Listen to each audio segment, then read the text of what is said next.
ఆంజనేయ స్వామి బలవంతుడైతే తన బలాన్ని తాను మర్చిపోతాడు. అది ఏమిటో ఇప్పుడు తెలుసుకుందాం.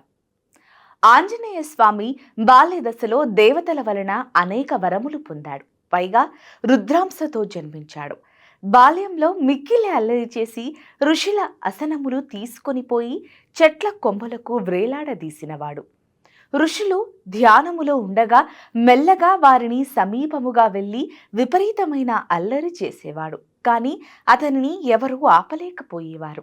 అయితే అంజనాదేవి, కేసరి ఆంజనేయుడి అల్లరి ఆపలేక విచారంలో మునిగిపోయినారు. వారు తమకు తోచిన రీతిలో హనుమంతుణ్ణి దారిలోకి తెచ్చుకునే ప్రయత్నం చేశారు. కానీ వారి ప్రయత్నం ఫలించలేదు. అప్పుడు వారు మహర్షులను ఆశ్రయించి, మహానుభావలారా, మీరు దయచూపవలను, లేనిచో మా కుమారుడు బాగుపడడు అనిరి.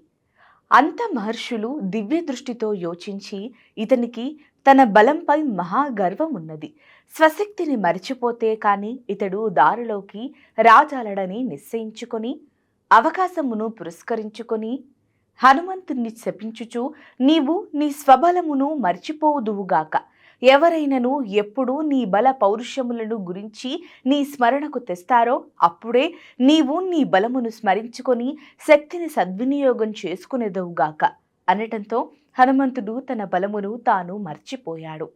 అందుకే ఎప్పుడైనా ఎవరైనా సరే ఆంజనేయ స్వామి బలమును గుర్తు చేసిన వెంటనే మిక్కిలి బలవంతుడవుతాడు. జై శ్రీరామ్. లోకా సమస్త సుఖినో భవంతు.